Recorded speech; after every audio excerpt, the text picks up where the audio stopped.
I want to kick things off by spending a bit of time talking through a few kind of key topics. And I see GJ Bird, you've got a question in the chat there. I'm going to come back to that in a minute, I think, because I want to start off by talking through kind of the big news of the last couple of days for North America, which is Cloud9's changes, promoting Fudge to the starting roster and putting Licorice up for sale to other teams.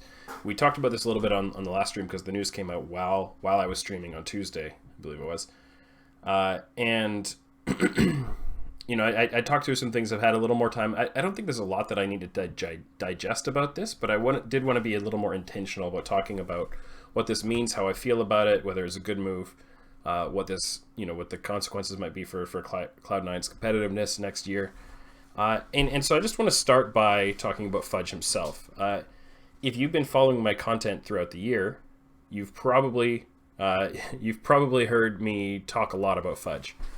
And as Travis says, it's a bit of a bold move, trying to make content about NA Academy. Anything below the LCS level, yeah, there's not a whole lot of attention on it, but I think it's something that I've kind of taken to heart as important as my way to contribute to building out more attention and more value in that kind of talent pipeline into LCS. It's something that people have talked about a long time as something important to helping NA improve, is developing more of the talent we have. And so, Fudge is a player that has really been a pillar to kind of build that content around, because he was honestly a star all year in Academy. If you're not familiar with his story, he was playing on Mammoth. His first pro split was 2019 summer in the OPL. And he came in for summer, that split, played really well. They made it their way to Worlds. They played in the play-ins, and he impressed enough that there was a rule change that offseason for North America that you could have one additional import slot for someone from the Oceanic region. And for minor regions in general, I believe. So Fudge came in along with some other players from that Mammoth roster. So King was a teammate of his who played in the bot lane for Cloud9 Academy in Spring Split in 2020. Fudge played in top lane for them both, throughout the year. King wasn't able to continue in summer because of visa issues, but based on some tweets we've seen recently, it seems like he might be back again for 2021. We'll see. And in spring, King was the Academy MVP. In my opinion, there's no official MVP that I'm aware of, but I kind of tracked from my own perspective and do some content around that. King was the best player in Academy in spring 2020, but Fudge wasn't far behind. And when King had to step back for summer, as I said, due to the visa issues, Fudge stepped up that much more.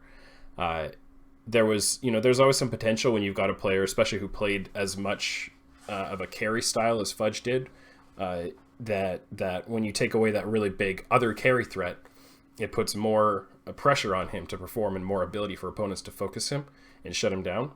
And I should mention that Fudge playing a carry style doesn't mean that's all he did. He also played good Ornn games. He's very kind of well-rounded.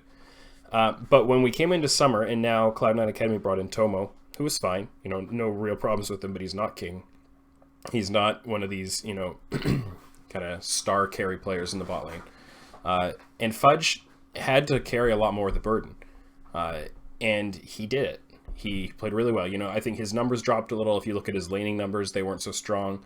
And that's exactly what I would expect when, both in the draft and in game with jungle pathing and so on, teams are able to attack him more. But he contributed in so many different ways. Map pressure, engages, general team fighting, not getting anti-snowballed on with all the pressure that he faced. And he was, he kind of took that slot for what I would consider the summer MVP. And Cloud9 Academy won the titles in both spring and summer. So there was a lot of talk coming into this offseason, who's going to pick up Fudge? Who's the most LCS-ready Academy player? And it was Fudge. Arguably, you could look at Lost and Treats coming out of TSM Academy. Treats actually did move up for some of it, split some time with Biofrost. But in terms of players who hadn't actually made any of a transition, Fudge was the guy that could be slotted right into LCS. The problem was that Cloud9 Academy players notoriously have very high buyouts on their contracts, and very high is an understatement. And so when all this discussion came up about, who's going to pick up Fudge, where could he land in the LCS, which teams are going to go after him, the real problem was not, is Fudge good enough and is he worth it, but would any team be able to spend that kind of money? And we're talking, like, I don't actually know actual numbers here, but it wouldn't surprise me if it was $1 million to buy out this contract. It's, definitely high six figures, 700,000-800,000 minimum, I think. It is speculation, but I feel pretty confident that it's at least at that range. So when you're looking at that kind of money and you could pay, 2, 3, 4 years of a decent player's contract just for that buyout, my answer to that question of, will Fudge make the jump and is, who's going to pick him up? It was basically, no, he's going to be on Cloud9 Academy next year. It's unreasonable. But then the rule change came in this offseason for Oceanic players, OPL getting shut down, Oceanic players no longer count as imports for North America. Suddenly, Cloud9 can just slot him right up. They have Niski, they have Sven, and they don't need a third import slot to accommodate Fudge. And now they've got a situation that's in some ways similar to the Blabber and Sven Skaren situation they had before, where they've got a really good kind of existing player in their roster and a really good player behind him whose contract, even if the buyout's really high, his actual salary is probably reasonable. And so you might be able to save money on the salary and have probably a more reasonable chance of moving out Licorice. I don't know what kind of price they're asking to buy his contract, but it's probably easier to move Licorice than it is to move Fudge. So you have a situation where you can make some money, you can move up a player who's got more growth left in him probably. It's not something about Licorice is too old and he can't get any better or whatever, but with Fudge, he hasn't had that time at the LCS level that can really kind of accelerate him forward. So you do have kind of an unexplored ceiling there to some extent. And the only real downside or potential issue with this is will Fudge play worse than Licorice did?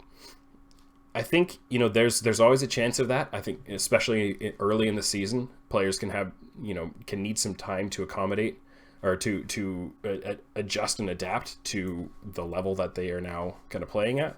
But I haven't seen anything that makes me doubt Fudge's ability to get up to that level very quickly and to play an all-around style, to be able to carry, to be able to play utility and play tanks, to understand how to play the map.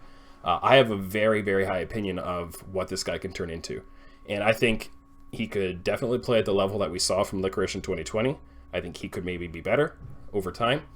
But I think there's always a chance that he gets, worse than Licorice, better than Licorice.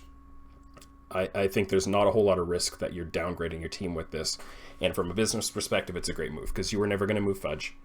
And you have a chance to move Licorice. So I think Cloud9 are making a great move here. I think it's very smart, very savvy.